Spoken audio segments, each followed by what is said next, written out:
dans cette défense centrale et le fait de stabiliser. Attention parce qu'il y a peut-être une possibilité là pour Boulogne, la première avec l'arrêt de Guendouzi. Et derrière c'est plus compliqué pour Steve Chamal. Là.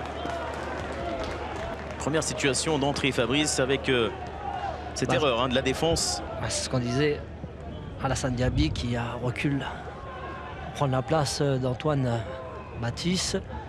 C'est lui qui va frapper ce premier coup franc du match. Après 3 minutes de jeu, il est un peu loin. Est-ce qu'il va tenter de trouver un partenaire?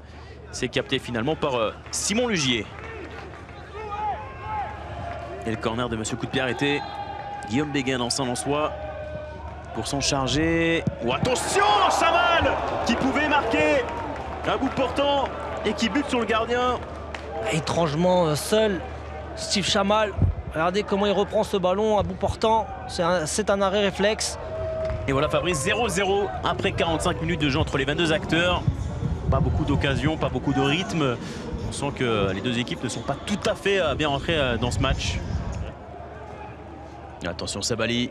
Sabali qui peut peut-être trouver Lamine Gueye. La frappe de Lamine Gueye qui finalement passe au-dessus du but. Pas de 10e but de la saison pour le co-meilleur buteur du championnat.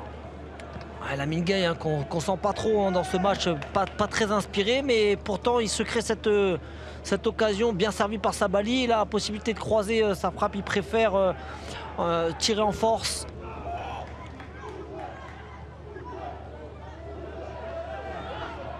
Attention, la tentative lointaine, pourquoi pas elle est cadrée.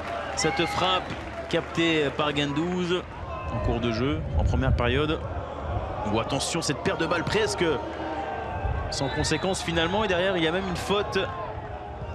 Ouais, Sabali, carton jaune pour Sabali. Et carton jaune plus carton jaune égale carton rouge. Pau va terminer à 10. Ces 20 dernières minutes. Ah, c'est dur pour le gamin. Et il est expulsé, le jeune attaquant prêté par Metz. On la voit ici. Ouais, en retard. Alors, il va pas avec la semelle, mais il va avec le plat du pied. Ça fait quand même très mal. Ils se sont fait piéger là sur cette combinaison. Et attention Fabrice, peut-être à cette contre-attaque avec Steve Chamal. Il y a une possibilité. Chamal qui va frapper. Chamal finalement qui va buter sur Guendouzi. Fabrice. Il fait le bon geste, Chamal il va au bout, il garde le temps d'avance, il accélère. Après il n'a pas beaucoup de possibilités peut-être de s'ouvrir un petit peu sur son pied droit et comme un Thierry Henry, venir envelopper du plat du pied. Mais il n'y a pas beaucoup d'espace et de temps pour le réaliser. Mais forcément lorsque vous êtes en tête, il a envie de faire mieux. Attention à cette possibilité là pour Léonil. Ils se sont mis à 3 pour arrêter Léonil. C'était la première possibilité pour le numéro 9 depuis qu'il est entré en jeu. 0-0 score final aujourd'hui entre Boulogne et Pau. Pau qui aurait pu pourquoi pas espérer plus en première période, mais forcément à 10 contre 11 à 20 minutes de la fin, le point du nul est un bon point, un très bon point pour la bande à Bruno Herrles.